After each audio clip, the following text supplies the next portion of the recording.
Hey there, Jake here from CVP. This is Canon's long-awaited successor to their very popular C70, the C80, and it shares a bunch with the C400 that Canon announced earlier this year.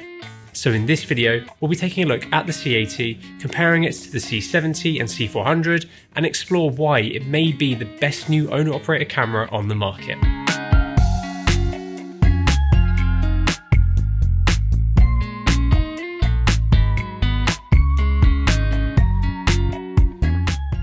The C80 is basically the result of taking a C70 and C400 and combining them together, as it shares a lot from both of them. And it's going to be priced between them as well, at £4,499 excluding VAT, or £5,399 including VAT. We will talk about its position in the market in a bit, but now let's take a look at what's different compared to the C70 and what the C80 can do. Canon was nice enough to lend us this pre-production C80 for a few days to shoot this video. And the first thing we did was grab a C70 to see how they compare to each other. Putting the C80 side by side with the C70 shows just how much in their design that they share, but there are some clear changes between them. And the first big change lies beneath the RF mount port cap. The C80 now features a full-frame backside illuminated 6K sensor, the same one found in the C400. It is paired with the same Digic DV7 processor, and Canon has rated it to capture up to 16 stops of dynamic range. This is a logical sensor to use, as I think 6K is the most flexible for a lot of end users and productions currently. From our initial testing and our massive C400 video, this new sensor should perform very well. And we've managed to run the C80 through some testing and get it into some real-world shooting environments to see what image it can produce. This included taking it down to the wonderful Victorious Festival in Portsmouth, filming a motorcycle track day at the Castle Combe circuit, and filming a very nice Bath for a car dealership.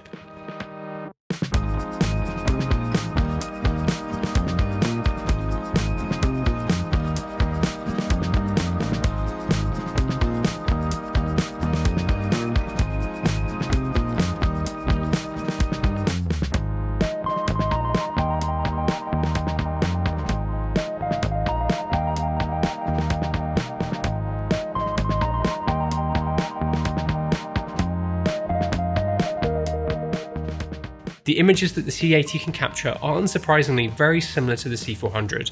Dynamic range looks really good, colours are punchy and vibrant, and thanks to the 6K downsampling, the images are very detailed. The RAW is nice to manipulate in post, it's not too heavy, and the XFAVC looks really good as well. At Victorious Festival we also had the FX6 and Sigma 28-105mm f2.8, which you may have seen in our video last week. This is kind of the Sony equivalent of the C80 setup we mainly shot on, though we did use some other RF lenses. It's interesting going through both sets of rushes, as the setups are so similar and we shot in the same lighting and scenarios the whole day. Here's a quick side-by-side reel of each camera in a few different scenarios, one labelled A and one labelled B. So let us know which one you think is which in the comments below, and we will let you know what is what at the end of the video.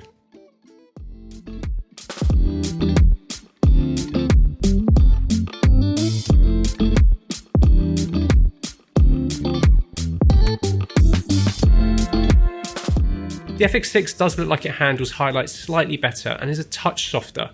The C80 looks more detailed and colours look more punchy. You can very easily dial in and readjust the sharpness of the C80 RAW footage if you prefer a softer image though. The next big addition the C80 has is a 12G SDI output now built into the body. This is one thing users of the C70 have been asking for, and it's great to see it on the C80. It does look a little odd though, they've kind of bolted it onto the top of the camera, but at least we have one now.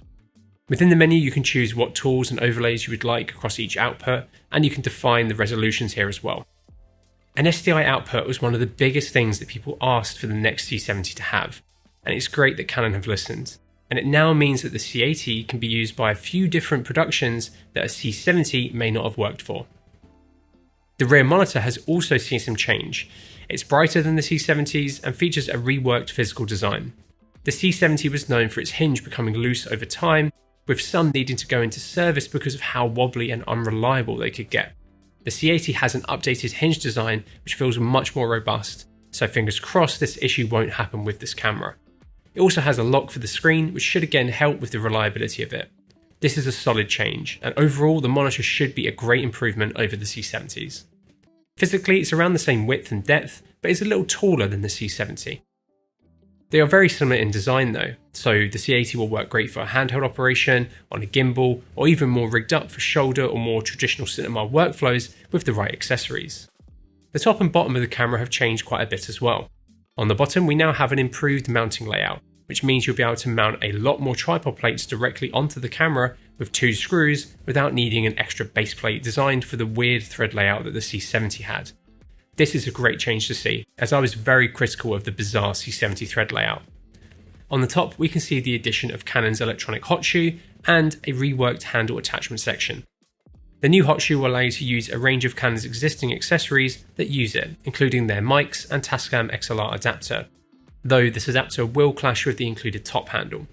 The included top handle of the C80 has also seen a change in design from the one from the C70, which I think is better, although I do wish it was made from a slightly better material.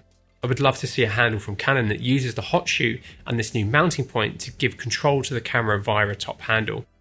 We haven't had a chance to try any C70 rigging on the C80, but with the slightly increased height and changes in top and bottom design, I think most won't work, so keep an eye on all the regular rigging manufacturers for their updated C80 accessories. The C80 weighs roughly 1,310 grams, which is about 120 grams more than the C70, which is pretty low considering what extra is packed into this larger body. This weight, combined with the form factor of the camera, does make it good for handheld operation. Though during our time shooting at Victorious, I did wish we had a monitor on top, or a repositionable one like the C400 has.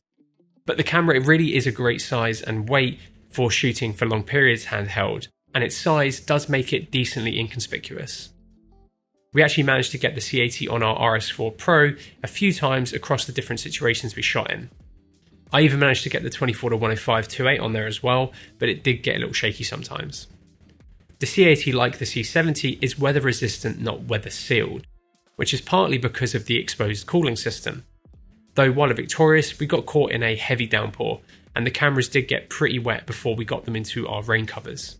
However, once the rain subsided, we gave the camera a wipe down and it was good to roll again. Canon Cinema EOS systems are known for their robustness and reliability, and the C80 seems no different. During our time shooting, the camera didn't skip a beat, and we were able to record for long sessions with no issues at all. Moving on to the back of the camera, we can see that the C80 comes with a BPA30N battery, which is Canon's new higher output version of their BPA batteries. However, while the C80 uses these new ones, it can also use regular BPA batteries with no change in features between using them or N variant batteries, unlike the C400, which requires the new BPA-N batteries for some features to work. Battery life is really good though. We managed to shoot all day at Victorious across 3 BPA-30 batteries, and in our timeline we have about 2 hours worth of recorded rushes. The rear joystick has also seen a relocation into a far more logical position, and it's not as fiddly as the C70's was. It's larger and feels much nicer overall. It's a small change, but it's definitely a noticeable improvement when shooting. We've spoken a lot about the differences between the C80 and the C70, but the C80 does have a good few things in common with the C70. This includes its dual UHS 2 SD card slot, its range of dual recording and proxy modes, it has a BNC for timecode, the same internal ND system, the same range of customizable buttons and dials, its solid grip and strap, and Cinema EOS menu system packed with different shooting and monitoring tools. One upgrade the C400 had over the C300 Mark III was the speed of the ND system, and the C80's looks to be about the same speed as the one found in the C70. If you want to keep up with the latest and greatest kit, please subscribe to the channel if you haven't already. And if you want to buy anything you see in this video, or want to get your hands on the C70 or any other kit for that matter, head over to cvp.com where our experienced team is waiting to help you. With all of these changes from the C70, there are also a bunch of features and specs that it shares with the C400. As the C80 features the same sensor as the C400, it means it also features all of the regular colour and log profiles you would expect to see in a Cinema EOS camera. This also means that the C80 features the same triple native ISO that the C400 has, which makes it incredibly versatile. You can put it into an auto mode where it will automatically switch when you hit the different bases, or do this manually in the menu. If you want to see our in-depth testing of the C400, make sure to check that video out. The C80 features the same updated dual pixel AF2 autofocus system that the C400 has. This means that it covers 100% of the frame, has dog and cat detection, regular human detection, and has an updated set of controls in the menu. It's definitely a step up from the C70 system, and we used it a bunch while shooting our real-world examples, and it performs really well. You can tap to track objects as you normally can switch between subjects easily, and really dial in how you want the camera to behave depending if you want fast or slow movements. When it comes to internal recording formats, as the C80 is 6K and is limited to recording on 2 SD cards, does mean that it is restricted compared to the C70 and C400 when it comes to frame rates and data rates. The C80 can record 6K RAW LT up to 30p, but if you go down to 4K, that can go up to 60, but that does crop into Super 35. RAW ST is also available in this mode. The C400 and C70 can shoot in a mix of different RAW flavours, and the C400 can shoot 6K up to 60 frames per second. The C80 can shoot in a mix of compressed formats, including XF-HEVC-S and XF-AVC, in a range of all-intra, long-op, 420, 422, 8-bit and 10-bit. Here's a table of all the options across the different modes. Just like the C400, it will oversample the 6K sensor across the 4K modes, which does look good. In 4K Intra you can go up to 60, in long-op you can go up to 120, and in 2K you can go up to 240 frames per second. This is a clear limitation of the media type, and to not encroach on the C400 too much. I do wish that we could do full frame 4K 120 Intra though, but the rest of the limitations aren't too bad for the target audience this camera is aimed at. The XF-AVC straight out of camera looks good. Detail is similar to the RAW footage, though if you render the RAW resolve default of 10 sharpness, there will be differences here. You can dial in the noise reduction and sharpness in camera if you really want to adjust how your footage looks. However, for our testing, we've kept the C-Log2 profile at its default. One of the big focuses for the C70's design was versatility, and its wide range of connectivity options are part of that. It has an internal Wi-Fi antenna and an Ethernet port on the back of the camera now, which the C70 doesn't, but the C400 does have. This means it supports IP streaming and can be controlled in a large range of ways, including via Canon's XC protocol, browser remote, and multi-camera control app. The C80 also has the same updated naming conventions, file structure, and VR lens support that the C400 has. Having this large range of connectivity and the SDI means that there will be productions that the C70 wouldn't work on that the C80 now will. So why would you pay the extra to get a C400 over the C80? Well, the C400 obviously has a larger and arguably more professionally orientated form factor and design, a greater range of input and output options including Genlock, an extra SDI, a 12-pin for use with broadcast lenses, and it uses CF Express Type B media, which I find more reliable and robust and are much faster than SD cards, while not being too much more expensive. The C400 can shoot 6K 60 RAW, whereas the C80 is limited to 30. It can shoot larger data rate RAW options, and it has more flavours of RAW than the C80 as well. The C400 has a Super 16 crop mode that the C80 does not, which could be important for some broadcast applications. The C400 also features the ability to shoot 4K 120 RAW or an Intra XF-AVC, while the C80 is limited to 4K 120 in long op. So there is a clear difference between the two of them, which make them better for different productions and end users, and a clear price difference. As I mentioned earlier, the C80 is going to be priced at £4,499 excluding VAT, or £5,399 including VAT. Considering the spec it has, that's actually pretty good. It's around the same price as the FX6, about £2,000 less than the C400, and roughly £800 more than the C70. It's great to see Canon offering a full-frame camera at this price point, and I know a lot of users have been waiting for a full-frame C70.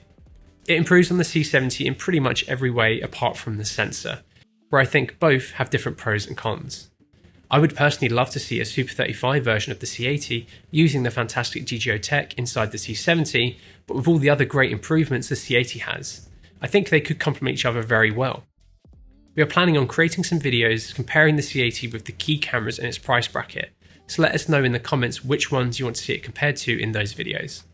Which camera is right for you will depend on what you need, so if you want some advice on what camera might be best for you, don't hesitate to get in contact with our experienced team on cvp.com, where we have a massive range of video, cine and photo equipment available to order right now. Did you know that we have a state-of-the-art showroom space and stock warehouse in Brussels? Well, here we stock a vast range of equipment ready for next day delivery across most of Europe. And our beautiful showroom is a great space to experience the latest filmmaking and video kit, attend a range of events and open days, and build your perfect kit with one of our experienced staff. To learn more, check out the link in the description below. The Canon C80 is the logical next step for Canon to make. It takes a lot of the things that people loved in the C70 while also fixing some of the gripes that people had with it, and combines that with several bits of the new tech from the C400. It offers a great blend of features in a very compact form factor that will be appealing for people coming from a DSLR or mirrorless camera wanting to step up to a dedicated large sensor video camera. The combination of the C80 and the 24-105 2.8 is a pretty incredible documentary style run and gun filmmaking setup. The C80 can capture very detailed and good looking footage, which thanks to the robust internal recording options, can be turned around quickly or manipulated in post to your desired look pretty easily. It's been great using this camera while we could, but we've had a pretty tight turnaround to get this video done. So if you have any other questions or things you want to see us shoot with the C80, let us know in the comments below. Oh yeah, A was the FX6 and B was the C80. Anyway, if you're interested in ordering one for yourself, I've put links to our website in the description below, which I appreciate you using. And if you like the video, please give it a like and maybe consider subscribing so you don't miss out on our awesome upcoming content. And thank you so much for watching.